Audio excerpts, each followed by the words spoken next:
Assalamualaikum warahmatullahi wabarakatuh. Sesarengan Ki Darmo, Mbah Darmo.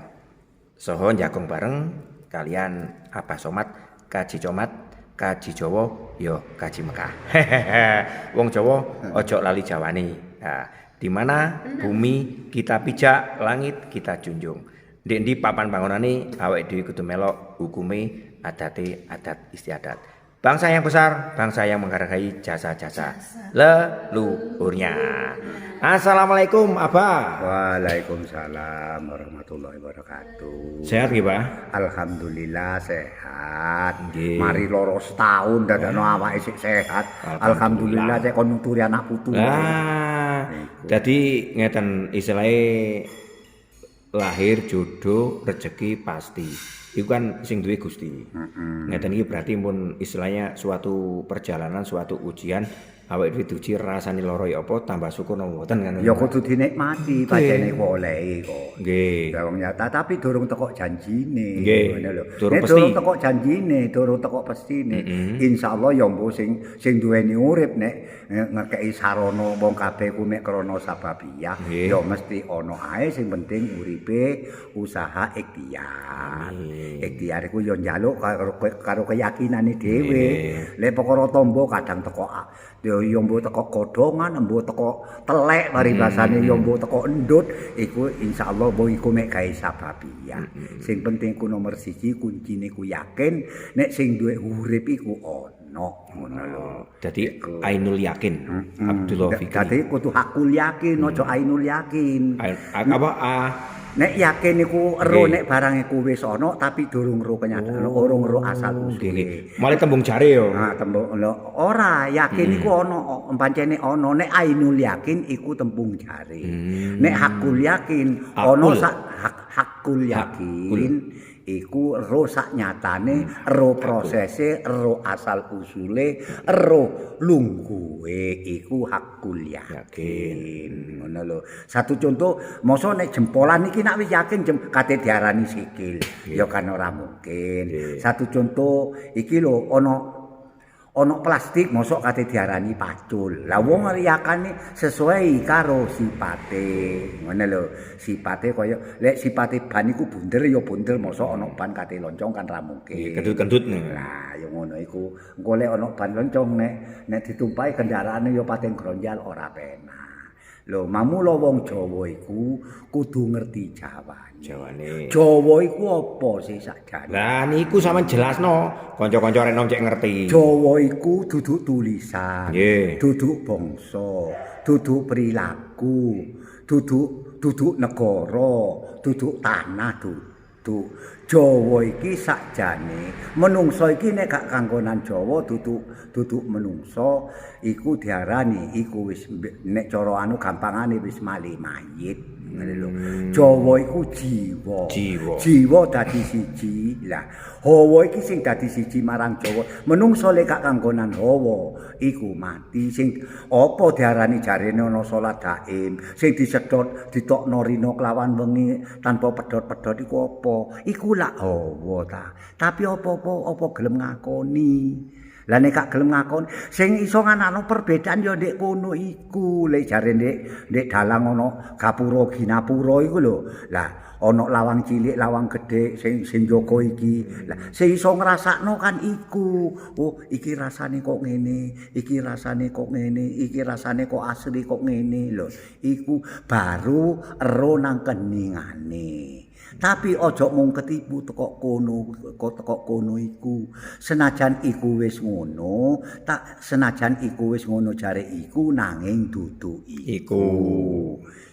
Lah terus mari ngono mangmula lek dipecah maneh diliwatno agama iku dipecahno sadat. Sadat sing asli iku nek sadat agama iku ana 3. Ana Kalimantaka, ana Kalimantara, ana Kalimantaka, ana Kalimasada.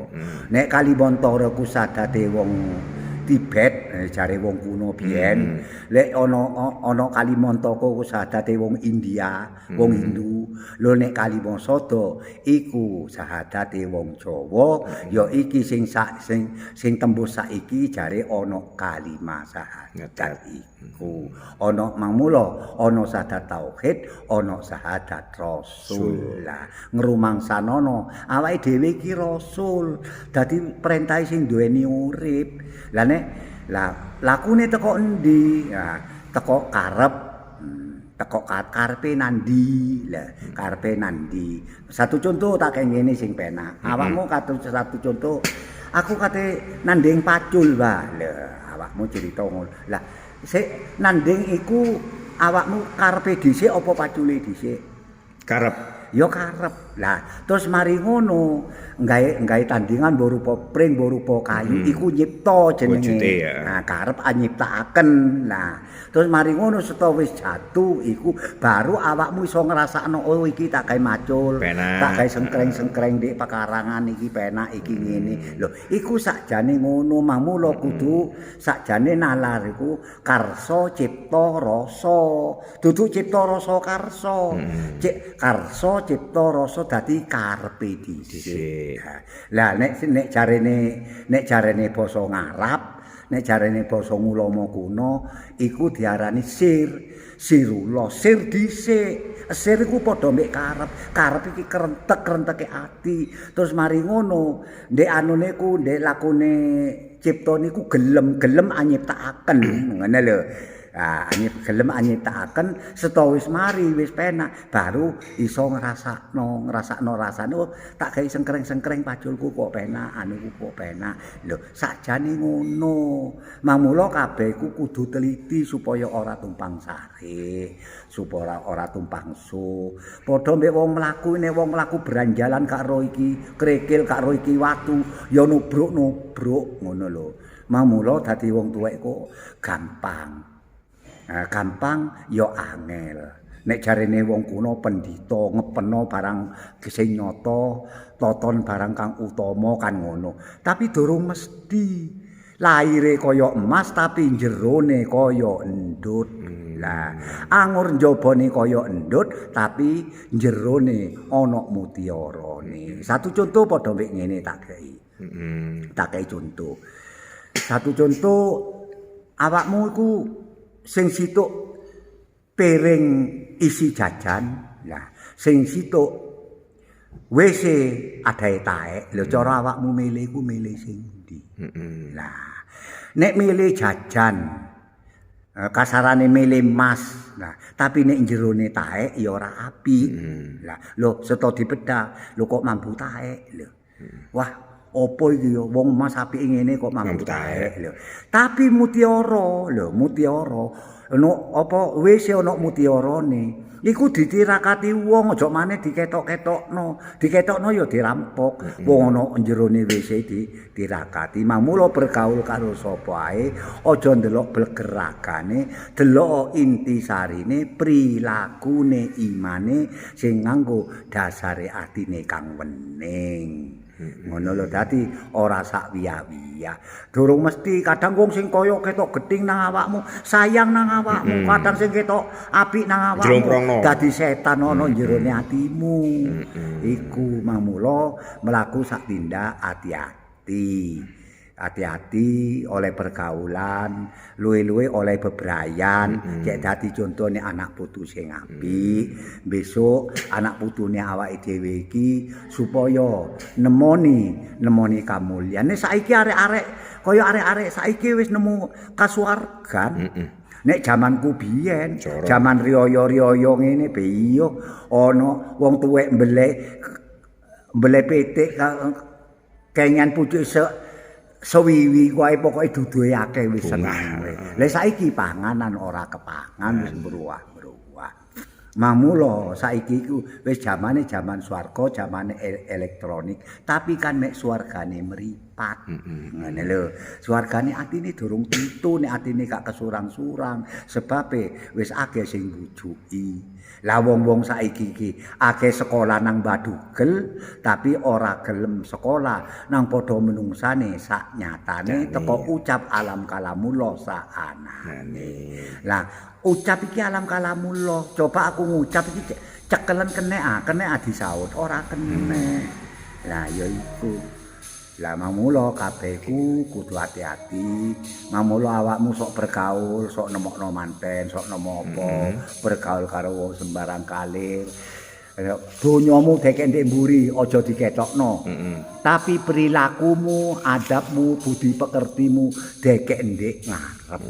Krana sing digawa mati besok budi pekerti sing iso diturunno anak putu. Gak kira bondo donya dikatutno diurukno gak mungkin. Ayo ngeyakinno iman sing yakin sing krana lungguh nang hakul yakin supaya eruh nyata sak nyatane lan apa anane. Penak urip nek wis ngono iku. Ora mikir apa, ya mikir jenenge wong urip ngono lho. Nek gak mikir kan jenenge nak mali kaya kewan. Jadi dulur-dulurku intine diskusi pitedah pitutur jagong guyon maton dina ing Fitri Lebaran iki wakeh. Intine iku mangko. Urip kesadaran. Urip sadar iku nomor 1 daripada sabar ya. Maneh rungokno. Sabar tok gak sadar semaput lah.